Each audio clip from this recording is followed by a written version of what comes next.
كان الشيخ من مشايخ مالتهم يوزع شكليت، يقول يوم فرح يوم فرح يوم فرح يوم فرح، يوم صيام يوم الهجرة. هذا الشيخ اللي عتهم فرحان يقول يوم الهجرة ونفرح بيوم الحسين. زين أنتم إذا تقولون يوم الهجرة ونفرح بمحرم، جيبوا لي دليل من رسول الله حث الناس على الفرح بيوم الهجرة. طوني، ماكو، لا من بعيد ولا من قريب. كتب السنة كلها ما مملوءة إن رسول الله حث على الفرح والابتهاج بيوم الهجرة. إذا أنتم تتبعون رسول الله صلى الله عليه وآله، شلون تتبعون رسول الله صلى الله عليه وآله وهو لم يوصي أبد لا عن بعيد ولا عن قريب بالفرح والابتهاج بيوم الهجرة؟ زين، بينما نأتي هل رسول الله حزن على محرم الحرام؟ في كتب السنة حزنه. يعني لاحظوا عندنا أمرين، هجرة وقضية كربلاء.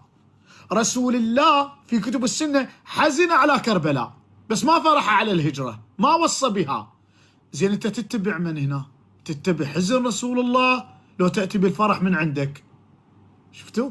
يعني هو يعلم بالحقيقة في كتبه في مسند أحمد بن حنبل أن رسول الله بكى على مقتل الحسين قبل أن يقتل.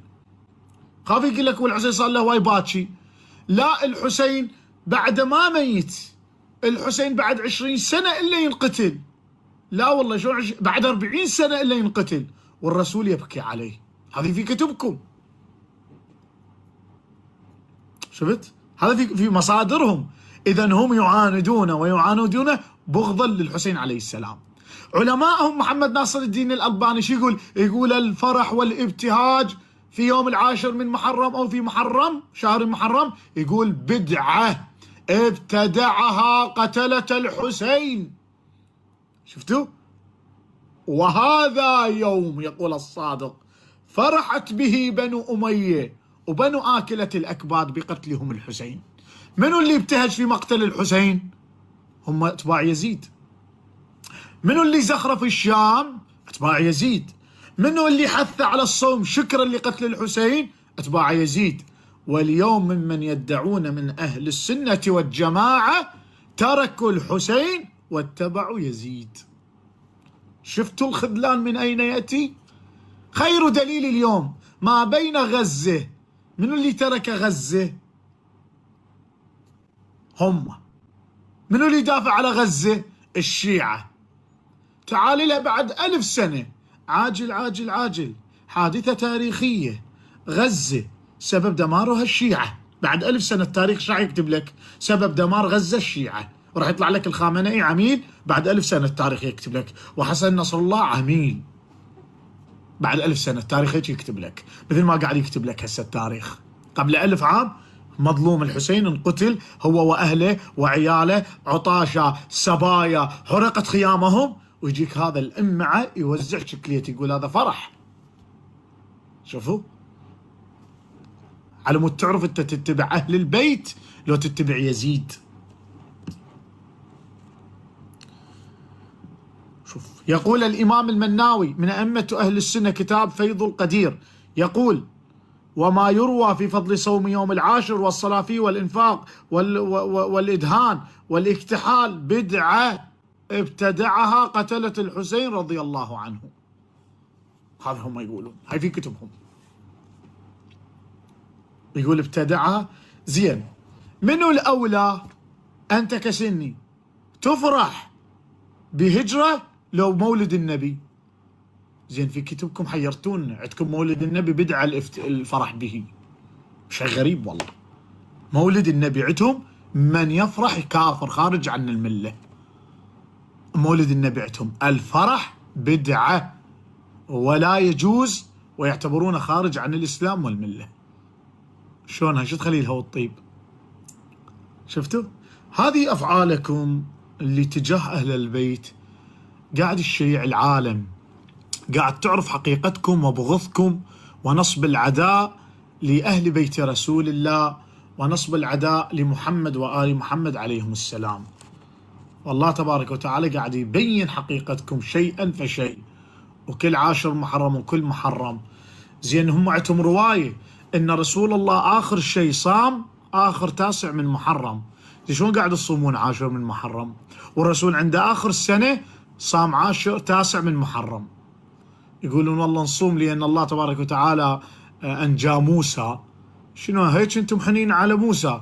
هو انت الفرح للنبي عندك مولد النبي يعتبر بدعة في كتبك، رايح شامر على موسى بن عمران، وهذا فعل اليهود. فإذا هؤلاء معتقدهم الناصبي. من هو الناصبي؟ اللي يشمئز من ذكر أهل البيت، يشمئز، عندهم اشمئزاز من قضية أهل البيت. وخير دليل روحوا صحيح البخاري تلقون قالت عائشة نامت عائشة، قعدت عائشة شربت عائشة، تجيب لي لفاطمة ما تجد حديث فضيلة لفاطمة بس حديث واحد.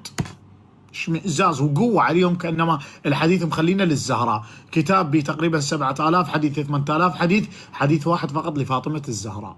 تخيلوا يروى في فضل فاطمة. فهذا الحوار مفتوح الآن. أتمنى أنا هذول اللي يسوون هذا اللي يوزع شكليات عدي ما أدري، أتمنى يواجهوني. ما قاعد يطيح بناس مختصة، جاي يجيبوا لي معممين مع الأسف. ولك افضح كتبه، طلع كتبه افضح. شنو اقول له يوم العاشر اللي عندهم يوم اللواط اجازوا فيه اللواط؟ انت نايم؟ يوم العاشر عندهم اجيز فيه اللواط. يوم العاشر ابيح عندهم شرب الخمور لفتره من الظهر الى المغرب.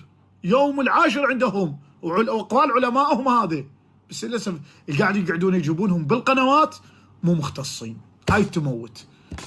جاي والله جاي يجيبونهم الشيوخ الشيعة مو يم الاختصاص، مو يمها، ما فاتحين ولا كتاب سني. ولو فاتح كتاب سني اشق خليه مضحكا للعالم. اما صادره قناة تصور ودنيا قاعدة هكذا كتبك. يلا تعال مين جبت هاللواطة؟ مين جبت هاللواطة عند بيت الله الحرام جائز ولا يخرج عن الملة؟ من وين؟ ها؟ افعال يزيد تعال في كتبك. بس للاسف يجيبون ناس ما ناس تاكل قيمه. وهاي هي وجيناك يا ابو علي، جيناك بس هاي جايب لك شيخ معمم والله مو مختص، اقسم بالله العظيم ما فاتح له ولا كتاب سني ولا يعرف كتب السنه على مود يلزمهم بالالزامات والله العظيم. وانا اتمنى تجيبوا لي واجهه عندكم مثل هذول الشيوخ اللي في العراق اللي يستهزئون بمجالس الحسين. اتمنى تقابلون اياه في قناه، اقسم بالله لاجعله مضحكا للتاريخ في القنوات. والله اخلي السنه تضحك على شيخها. بس للاسف ماكو ذكروا بين امه ويدعون لهذا المجال، يعني يعرفون اشقهم شق، يعرفون كلش. جئت منتقما لا هاديا، جئت اشقا المعتقدات اللي تتعدى على حرمه محمد وال محمد. ولا تاخذ في الله لومه لائم، ولا اخاف لا من بعيد ولا من قريب. الله تعالى حافظ المؤمنين وانه على نصرهم لعزيز مقتدر. محمد وال محمد كل شيء ولا محمد. نوبه الحسين كانت تعرف الدنيا كلها جاي تخلي راسك ويا راس الحسين. تصدق تحكي النوب مولاي ابي عبد الله، ولك تشوف يزيد اميركم يزيد ونحن اميرنا ابي عبد الله. اميركم الفاسق شراب الخمور قاتل النفس المحترمه ملاعب القرده، يزيد الذي كان يلعب في الغلمان كما يقول عالمكم ابن كثير صاحب كتاب البدايه والنهايه. يزيد المأبون. أعرض لكم دليل، نحن أصحاب دليل أحبتي. سأعرض لكم أقوال علمائهم في يزيد. كتاب البيان والتبيين ماذا يقول؟ أرباح يومية من مشروع ثابت ما يطلب منك غير المتابعة كل يومين، والمشروع يشتغل حتى وأنت نايم، ما يطلب منك.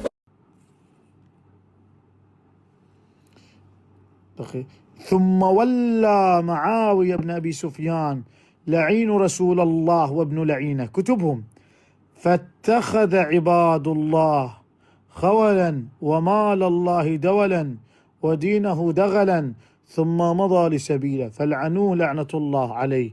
ثم ولى يزيد بن معاوية يزيد الخمور، يزيد القرود، يزيد الفهود، الفاسق في بطنه المأبون في فرجه. الله أكبر. من المأبون؟ هذا أميركم المأبون في فرجه. هذا يزيد الذي تتبعونه، المأبون في فرجه. شوف انظروا، نحن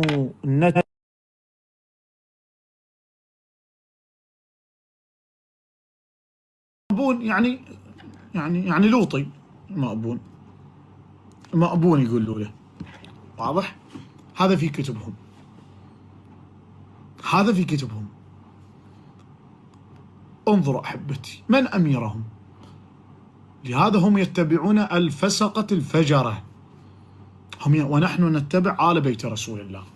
فهنا تحدي لمن كان ذكر، والله العلي العظيم وأنا يقين ومتيقن في معتقدي، من كان ذكرا يا وهابية ويا سلفية فليتفضل لحواري في قضية يزيد. من كان ابن أمه وأبوه اللي طالع من ظهر أبوه وذكر ابن ذكر فليواجهني بالأدلة وبالحوار العلمي. ما يواجهون، لأن يعرفون علال المهدوي شقاق، يشق بيهم ويطلع ليه قبل، يدرون بعلال المهدوي ما عنده لحية مسرحة، مو من جماعة مولانا فلا يجوزوا على الأحوط وجوبا، ما يشتغل عند علال المهدوي هذا. خلنا نستقبل اتصالات. بارك الله فيكم.